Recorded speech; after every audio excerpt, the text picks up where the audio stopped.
বাংলা খেয়াল ব্যাপারটা সম্পর্কে একটু সে যে কতগুলো ভাষায় খেয়াল এইগুলো একটু ভূমিকা কিন্তু দেওয়া দরকার নিচ্ছে, আপনি এটা ধরতে পারেন। 1 2 3 ঠিক আছে। নমস্কার, আমার নাম কবির সুমন।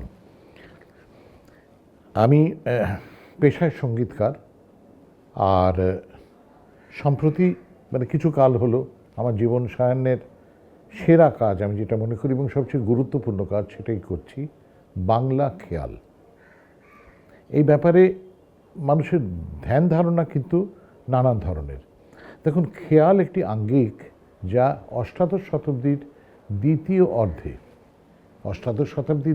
অর্ধে যা আর কি পুঁথিপত্রে যা রয়েছে, বইপত্রে, যে সম্রাট মোহাম্মদ শাহ রঙ্গিলে তার বলতে পারেন তার অনুরোধে বা তার প্রয়োজনে, এক ধরনের বলতে পারেন তার আবদারে, ধ্রুপদের পর খেয়াল আঙ্গিকটি তৈরি হয়। এখন তার আগে কিন্তু ধ্রুপদ ছিল। ধরুন মিয়া তানসেন, সকলেই তানসেনের নাম জানে, উনি কিন্তু খেয়াল গান, উনি ধ্রুপদ গাইতেন। এখন খেয়াল মানেই হচ্ছে আরবি বা ফার্সিতে কল্পনা, ইমাজিনেশন। ধ্রুপদে কল্পনার জায়গা কিন্তু খুব কম ছিল এবং খুব কঠোর কিছু অনুশাসনের জায়গা ছিল, যেটা আস্তে আস্তে আর ভালো লাগে না লোকের, তাই না?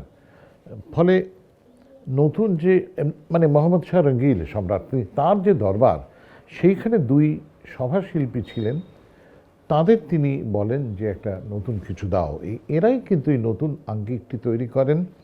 এবং তার যে কথাগুলো, এই কথাগুলো, এবং এটা খুব জরুরি যে প্রয়োজনটা ছিল শুধু আর ধর্ম বিষয়ক না, বা ধর্মীয় দর্শন বিষয়ক না, বা ভক্তি বিষয়ক না, প্রেম, যেটা স্বাভাবিক ব্যাপারগুলো, মানুষের জীবন, মরশুম, এইগুলোকে নিয়ে গান।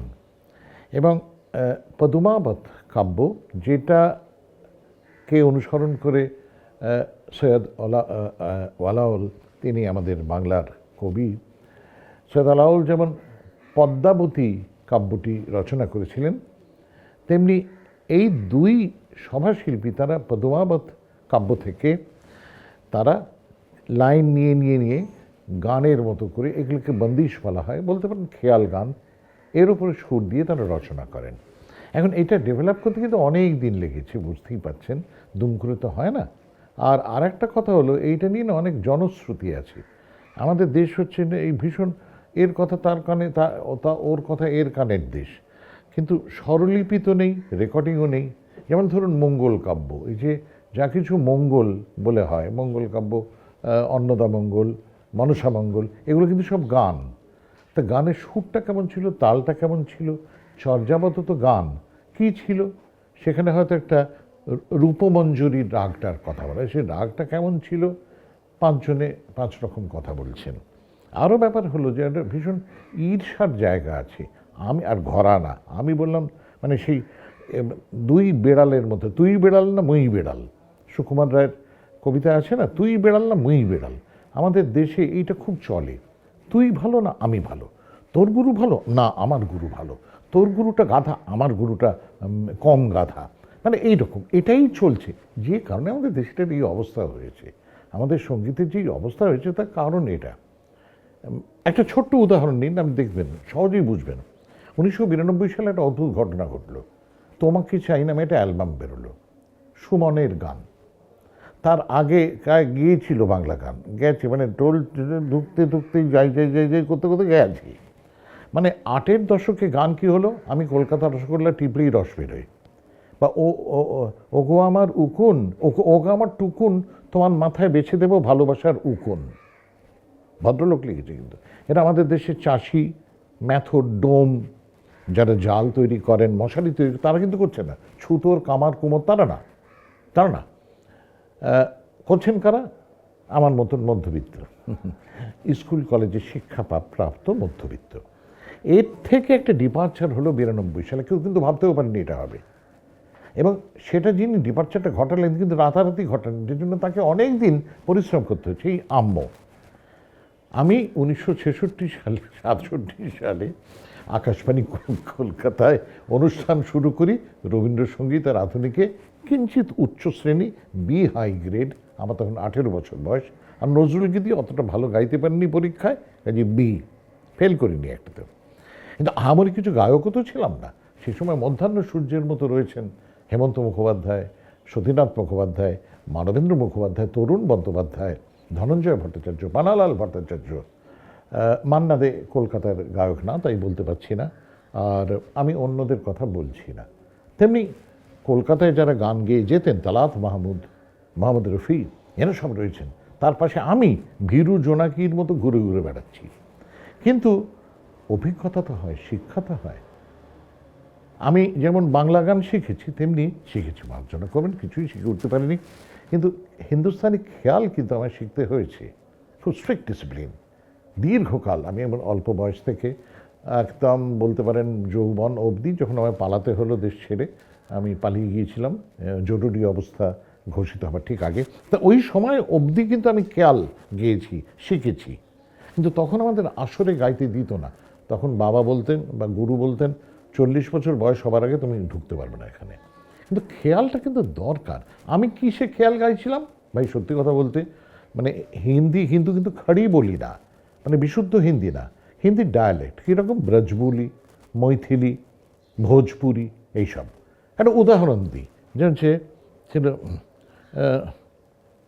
ধরুন একটা, ঘুঙ্ঘট মত খোলো শাম, মত ছুও নরম খলাই। ভগবান জানে, আমি খোঁজ খবর নিয়ে যে জানলাম, আমার গুরু তিনি খুব অমায়িকলো, বলে বাবা আমি কিন্তু অত ভালো ভাষাবিদ নই।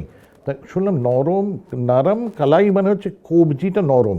আমি ঠিক জানি না এটা কতটা, মানে এমন গান আমাদের প্রায়ই গাইতে হতো। আমি শুধু আমাকে তো না, আরও অনেককে, যার মাথা মুন্ডু কিছু, যেমন হচ্ছে অদ্ভুত অদ্ভুত কথা তাতে থাকতো, যা বিষয়গুলো খারাপ না, কিন্তু যেমন যে বাজার করতে যাওয়া, বাজার করতে গেলুম, লেনে গই সওদা, আরে হাটবারে, আরে হাটবারে, আরে মানে আরে রে রে রে, এরকম।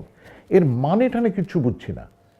ইতনি গলি মে কি গলির কন বাটারিয়া গাই, আমি বাটারিয়া মানে মাখনের কারবারি, বুঝতে পারতাম না। এটা তো অন্যায় নয়, এটা তো আমার ভাষা নয়। অর্থাৎ কন্ট্রাডিকশনটা সবচেয়ে বড় বিপত্তি হলো এই, যে আমি জানি না এবং জানার কোনো সম্ভাবনাও নেই। যেমন ভোজপুরি করতে শিখবো বলুন তো? তা সেই ভাষা আমি গাইতে হচ্ছে। বন্ধুরা, আমার ধারণা এইরকম জায়গা থেকেই বাংলা খেয়ালের উদ্ভব হয়েছিল। এবং আপনাদের বলি কি কি ভাষায় খেয়াল রচিত হয়ে আসছে এবং চর্চা হয়ে আসছে। হিন্দি মানে খড়ি বলি নয়, তাও একটা প্রপার হিন্দি, ভোজপুরি, ব্রজবুলি, মৈথিলি, ঠেট। পাঞ্জাবের দুটি ভাষা, পাঞ্জাবি, মুলতানি। এদিকে রাজস্থানি, মারাঠি, গুজরাটি, 10টা হয়ে গেল। এছাড়াও আছে দরি। দরি হচ্ছে পার্সিয়ান ভাষার একটি ডায়ালেক্ট। দরি এবং পশতু, পশতু আমাদের কাশ্মীরে বলা হয়, দরিও ওখানে বলা হয়, আফগানিস্তানেও দরি বলা হয়। কেমন? এখন এবারে ভাবুন, 12টা ভাষায় খেয়াল চলছে। বাংলা কি অপরাধ করেছে বলতে পারেন? অনেকেই বলছেন যে বাংলায় খেয়াল হয় না, সেটা ডিসাইড করবে কে? কি আচার্য সুনীতি কুমার চট্টোপাধ্যায় কিছু বলে গেছেন? বা ধরুন আচার্য মোহাম্মদ শহীদুল্লাহ, না তিনি বলেননি। আচ্ছা, আচার্য আমির খান, না তিনিও তো বলেননি। আচ্ছা, বরং শুনেছি আচার্য তারাপদ চক্রবর্তী তিনি বাংলা খেয়াল গেয়েছেন, যৌবন যায়। আমি নিজেই একটা রেকর্ডিংয়ে শুনেছি।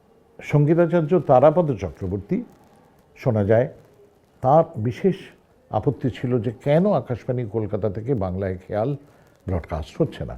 এবং শুনেছি ভারত সরকার তাকে একটা বড় একটা পুরস্কার বা কোনো একটা খেতাব দিতে চেয়েছিলেন, তিনি সেটা নেননি। তার কারণ ভারত সরকার, তার যে বক্তব্য ছিল যে আকাশবাণী থেকে বাংলায় খেয়াল সম্প্রচার হয় না। আচ্ছা, এছাড়াও ধরুন গোপেশ্বর বন্দ্যোপাধ্যায়, বাঁকুড়ার যে বিষ্ণুপুর ঘরানা, তা সেখানে যেমন গোপেশ্বর বন্দ্যোপাধ্যায় তিনি বাংলা খেয়াল গাইতেন, ইউটিউবে কিন্তু আছে। তেমনি সত্যকিঙ্কর বন্দ্যোপাধ্যায়, তিনিও আচার্য সত্যকিঙ্কর বন্দ্যোপাধ্যায়। আচ্ছা, আমি না মার্জনা করবেন, আমি অনেক নামের আগে আর পণ্ডিত, ওস্তাদ, বিদুষী, আচার্য সব বলবো না। তার কারণ এখন আপনি যেখানে, আপনি কিন্তু ভাবতেও পারছেন না, আপনাদের আশেপাশে অনেক লোক আছে যারা নিজেরাই নিজেদের পণ্ডিত, ওস্তাদ, বিদুষী, এমনকি আচার্যও বলছেন। কাজেই যারা সত্যিকারের যোগ্য লোক তাদের নামের আগে আমি কিছুতেই আর পারবো না। আমার 73 বছর বয়স চলছে, আর পারবো না। এখন এই একটা জায়গা বন্ধুগণ, আমার খুব এই একটা জায়গা আমার একটা সংকল্পের জায়গা। কারণ আমি সত্যি সত্যি গুরুদের কৃপায়, আমার বাবা মার কৃপায় এবং কি বলবো আমার কপাল, তাই আমি খেয়াল শেখার সুযোগ পেয়েছি। আমি সুযোগ পেয়েছি। আমি কি খুব বড় গায়ক? না। আমি কি আধুনিক গানেও খুব, মোটেও না। তবে কিছু কাজ করতে পেরেছি নিশ্চয়ই, নয়তো আর লোকে কিনলো কেন, সবাইকে তো আমি ঘুষ দিইনি। আর খেয়াল আমি যা শিখেছি সেটা কিন্তু শেখানোর জন্য নতুনদের এবং মানুষকে কিছু শোনানোর জন্য যথেষ্টই। কিন্তু সে সময় আসরে আমরা বসতে পারতাম না। এখন যেমন সবাই 3 বছর বয়সী মায়ের কোলে করে আসরে যায় এবং ওস্তাদ পণ্ডিত নিজের নামের আগে এইসবগুলো করে দেয়। এখন বাংলা খেয়াল আমাদের একটা কর্তব্যের জায়গা আরও এই কারণে যে আমাদের ছেলে বাংলা ভাষাভাষী মানুষ যারা, তার মানে এই নয় যে বাঙালি, আমি কিন্তু একবারও বলছি না এটা বাঙালির সম্পত্তি না। যারা যারা বাংলা ভাষায় কথা বলতে পারেন, কথা বলেন, কথা বলতে চান, বাংলা ভাষায় গান করেন, তারা যে জাতিরই হন, তারা এস্কিমো হলেও তারা কিন্তু বাংলা খেয়াল শিখতেই, মানে বাংলায় তাহলে খেয়ালটা যদি না থাকে শিখবেনটা কি? ছেলেমেয়েরা শিখবেন কি? অল্প বয়সীরা জানবেনটা কি? এবং এটা নিয়মিত চর্চা হওয়া দরকার, রচনাও করা দরকার। আপনাদের এই করার আমার এটা বলা কর্তব্য যে রাজ্যসভার টিভির একটা খুব মানে ইম্পর্ট্যান্ট একজন ইন্টারভিউয়ের নাম ছিল ইরফান সাহেব। ইরফান সাহেব ঠিক এই ঘরে বসে ওর গুফতগু অনুষ্ঠানের জন্য, আমি একজন এক্স এমপি তো আর কিঞ্চিত নাম আছে সঙ্গীতকার হিসেবে, উনি আমার একটা ইন্টারভিউ নিয়েছিলেন। উনি বলছিলেন হিন্দি, আমি ইংরেজি। আমি হিন্দি জানি না, আর জানলেও বলতাম না। এটা আমার নিজস্ব নীতি, আমি বলতাম না, আমি জানিও না, কিন্তু একটু বুঝতে পারছি এই। তাতে আমি একটা পয়েন্ট তুলেছিলাম যে আমাদের যে হিন্দুস্তানি সঙ্গীত খেয়াল, তার কথাগুলো তো সব মান্ধাতার আমলের। তো শ্বাস নানা দিয়া এ তো চলেছে তো চলেছেই, আর যমুনার ধারে অনন্ত পায়চারী রাধা কৃষ্ণের এবং বিরহ কান্নাকাটি। হ্যাঁ, এছাড়া অথবা কখনো কখনো হয়তো আল্লাহর নাম, কিন্তু কখনো কখনো হরির নাম, খুব সুন্দর সুন্দর গান, হরি কে চরণ কমল শ্রীরাগে, অসামান্য গান, আমার কোনো আপত্তি নেই। কিন্তু হরির নাম ছাড়াও তো হতে পারে। তেমনি বসন্তের ব্যাপার হলেই কোকিলের কুহু কুহু ডাক, অত্যন্ত বিরক্তিকর কোকিলের ডাক, কিন্তু বসন্তের কি আর কোনো বর্ণনা সম্ভব নয়? যে দেশে এতজন কবি জন্মে গেছেন, আমরা তো করতেই পারি। আমি কিন্তু সারা ভারতের প্রেক্ষিতেই বলছিলাম। এবং মজার কথা কি জানেন, আশ্চর্য ব্যাপার হলো ওটা গুফতগু অনুষ্ঠানে এখনও বোধহয় ইউটিউবে আছে, ওটা অনেক লোকে দেখেছে এবং শুনেছি। এরপর আমি খেয়াল করি যে এনসিইআরটি, এই ভারতেরই সংস্থা, এরা এদের প্রজেক্ট পাল্টে দেন। আমি ছায়ানট রাগটা ভালো জানতাম না, বুঝলেন? তা আমি ওই এনসিইআরটি দেখে মাঝে মাঝে শিখি। আপনারাও কিন্তু একটু শিখলে পারেন যদি ইচ্ছে করেন। চমৎকার বন্দোবস্ত আছে, ছোট্ট একটা ইন্ট্রোডাকশন, আরোহণ অবরোহণ সব দেয়া আছে, এমনকি গান, একটা স্যাম্পল গান দেয়া আছে। কেমন? তা আমি দেখলাম ছায়ানটের ওইটা করতে গিয়ে যিনি উপস্থাপক তিনি বলছেন যে আমরা বলা বাহুল্য পণ্ডিত ভাতখণ্ডের শিক্ষাক্রমটাই অনুসরণ করছি, কিন্তু যে গানগুলো রয়েছে সেগুলো খুব প্রাচীন। ঠিক আমি গুফতগুতে যা বলেছি, খুব ইন্টারেস্টিং, ওই জন্যই আপনাদের জানাচ্ছি। অর্থাৎ ভারত কিন্তু অনেক বেশি জাগ্রত, আমরা যতটা ভাবি তার চেয়ে অনেক বেশি। বরং বাঙালি অনেক ব্যাপারে ম্রিয়মাণ হয়ে আছেন এবং ওর পেছনে লাগতে বেশি ব্যস্ত। আচ্ছা, এরপর তিনি বলেন, এবার এই কথাগুলো আমি আক্ষরিক করতে বলেছিলাম ওই গুফতগুর সাক্ষাৎকারে, যে উনি বলছেন রচনা সমসাময়িক হোনা চাহিয়ে। খেয়াল করুন এই কথাটা আমি বলছিলাম যে রচনা যেন সমসাময়িক হয়। কেন? এইখানে আমি কাট টু রবীন্দ্রনাথ ঠাকুর। রবীন্দ্রনাথ বলছেন তার সঙ্গীতের উৎপত্তি ও উপযোগিতা প্রবন্ধে, সঙ্গীতে এতখানি প্রাণ থাকা চাই যাহাতে সমাজের পরিবর্তনের সহিত তাহা পরিবর্তিত হয়, যাহাতে তাহার উপর সমাজের এবং সমাজের উপর তাহার প্রভাব পড়ে, যাহাতে সমাজের বয়সের সহিত তাহার বয়স বাড়ে। মাননীয় বন্ধুরা, এই জায়গা থেকেই কিন্তু আমি বাংলা আধুনিক গানের নবীকরণের কথা ভেবেছিলাম। আমি কিন্তু 1967 সাল থেকে সুর দিয়ে থাকি, কারণ আকাশবাণী কলকাতার আমি একটু উচ্চ শ্রেণীর, প্লিজ অপরাধ দেবেন না, এটা এমনি এটা আমি এমন কিছু বড় শিল্পী না, আরও অনেকেই সেই শ্রেণীতে ছিলেন, আমিও ছিলাম। তা 67 সাল থেকে কিন্তু আমার 18 বছর, তখন থেকে আধুনিক গান গাই। রেডিওতে একবার মাসে গাইতেই হয় 10 মিনিটের আধুনিক গানের প্রোগ্রাম। প্রথম সুধীরলাল চক্রবর্তী, হিমাংশু হতে গেলাম, এবারে তো ফুরিয়ে গেল। আর তখনকার দিন তো আপনি হেমন্তবাবুর গাওয়া বা তরুণবাবুর গাওয়া বা মান্নাবাবুর গাওয়া একটা গান গেয়ে দিলেন, আপনি লোকের রাস্তায় কুকুর তাড়া করবে, বুঝতে পেরেছেন তো? তখন ওই রেডিওর যারা অনুমোদিত গীতিকার তারা আমায় তাদের গান দিতেন, তাতে আমি সুর দিতাম। এই সুর করার অভ্যেস কিন্তু আমার অনেক দিন আগের থেকে। এই গানগুলি আমি, এটা সবই আমার খুব প্রিয় মানুষ, কেউ কেউ এখনও আছেন, আহারে খুব সুন্দর মানুষেরা। কিন্তু এদের গানগুলো একটা একমাত্রিক, বেশিরভাগই প্রেমের গান। এবং আমার প্রেম সম্পর্কে কোনো আপত্তি নেই, মাঝে মাঝে তো প্রেমে পড়ি, কিন্তু গান তো আরও অন্যান্য বিষয়ে হতে, প্রেমের গানও তো কত রকম হতে পারে। এখন এই যে আমি যে হিন্দি বন্দিশগুলোর, আমাদের ক্লাসিক্যাল মিউজিকের যে খেয়ালের বন্দিশগুলোর যে গানগুলোর যে দ্বন্দ্বের কথাটা বলেছিলাম, যে পেছন দিকে পড়ে আছে, এগোচ্ছে না, রবীন্দ্রনাথের যে সঙ্গীতের সহিত সমাজের বয়সের সহিত তাহার বয়স বাড়া দরকার, তাহা বাড়ে নাই, এই জায়গাটা বলছিলাম। আশ্চর্য, ওই ভদ্রলোক এনসিআরটি তিনিও এটা বললেন যে রচনা সমসাময়িক হোনা চাহিয়ে, এবং কী বিষয়েতে আসা দরকার তিনি বলছেন, এতে দেশ আসা দরকার, এতে প্রকৃতি আসা দরকার, সমাজ আসা দরকার, পরিবার আসা দরকার।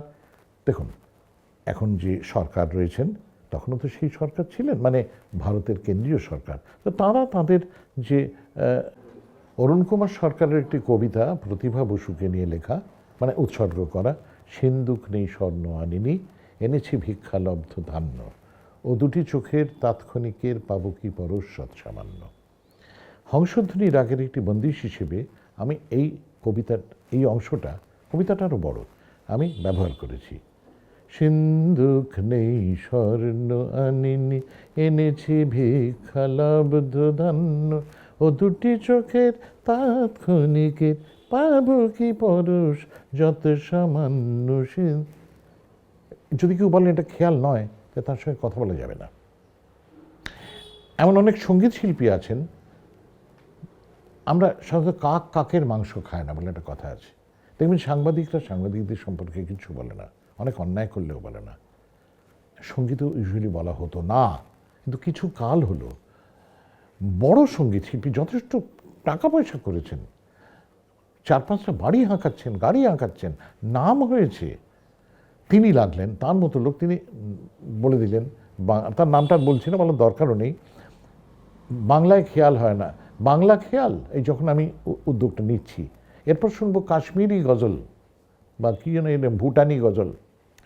তিনি কিন্তু একজন নিজে গানের লোক, এবং যার সম্পর্কে উনি এটা বলছেন, তিনি সেই ব্যক্তিটিকে, সেই প্রসিদ্ধ ব্যক্তিটিকে প্রথম বাংলা ছবিতে আমি বলছি চান্স দিয়েছিলেন হিরোর লিপে গাওয়ার জন্য, সেদিন চৈত্র মাস, প্রভাত রায়ের ছবি, বুঝতে পেরেছেন? এই হলো গল্পটা। এখন অথচ মানে এমন একটা কিছু শক্ত ব্যাপার না। ধরুন, আপনারা সকলেই শুনেছেন, এটা আমার ধারণা, ঝনন ঝনন বাজি সুর বাহারে রস শৃঙ্গারে লাজে বাজে বাজে বাজে।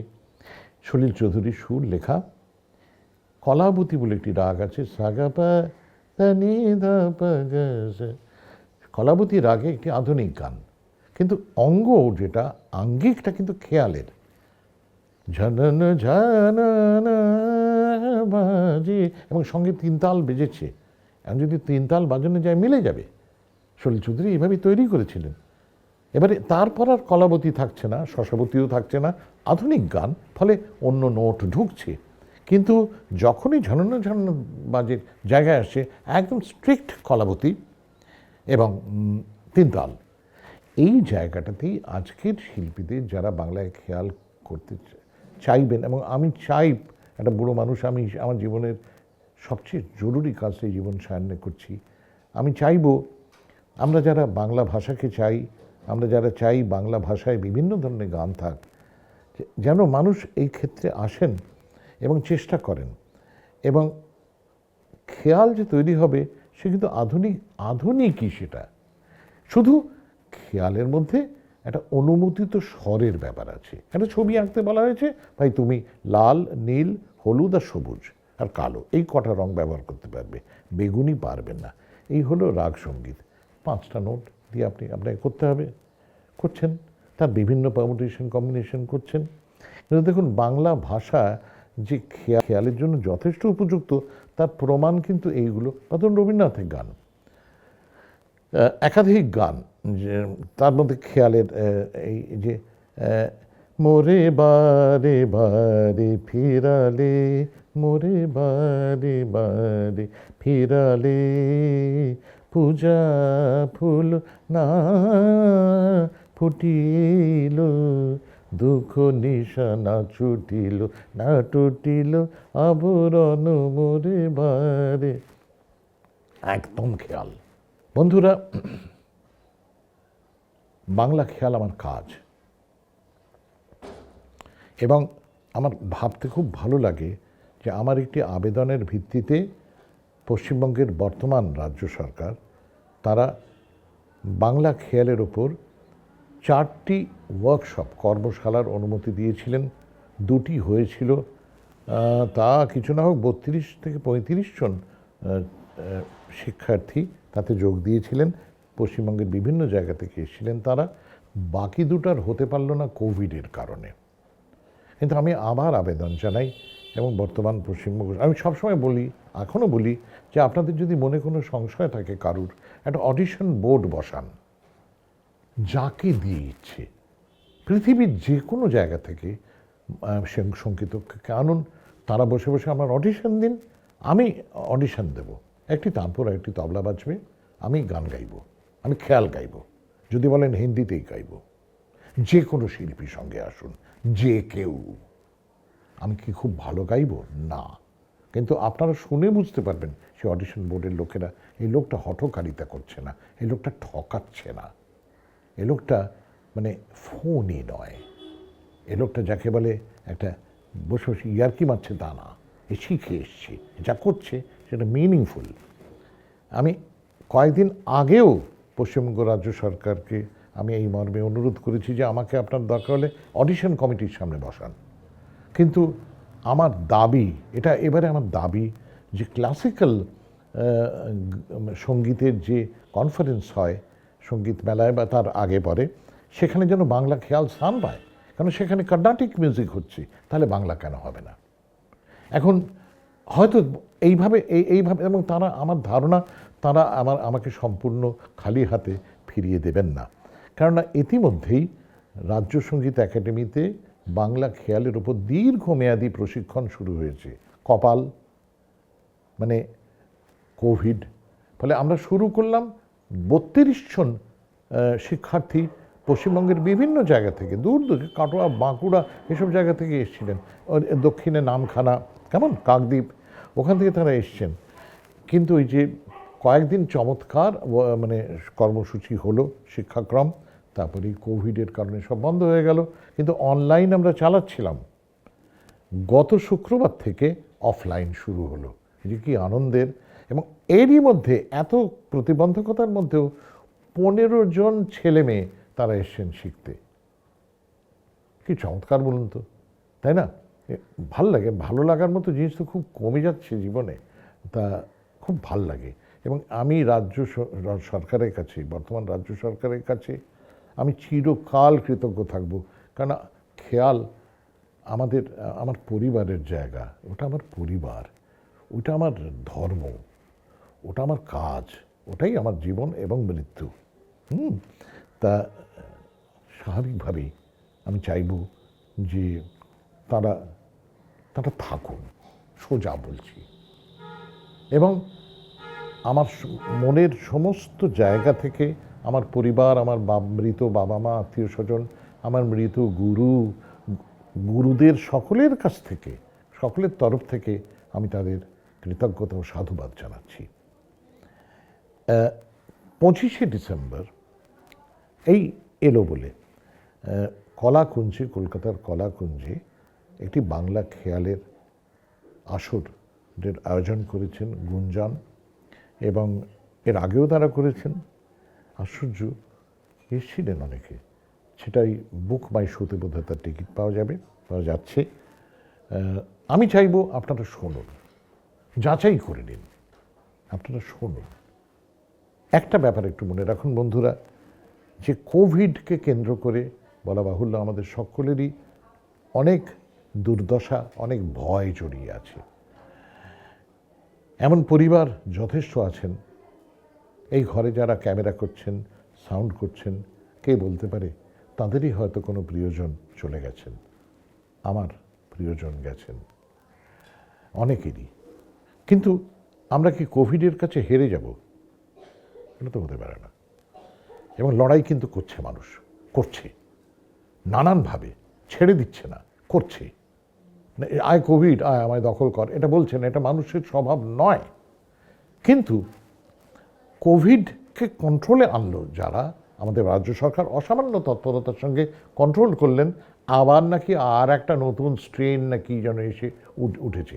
আচ্ছা, সেইটা সম্পর্কে কিন্তু এবার যেখান থেকে সেই স্ট্রেনটির উদ্ভব, তারাই বলছেন না না এটা তেমন কিছু না, এটা খুব একটা দুর্বল কিছু একটা ব্যাপার।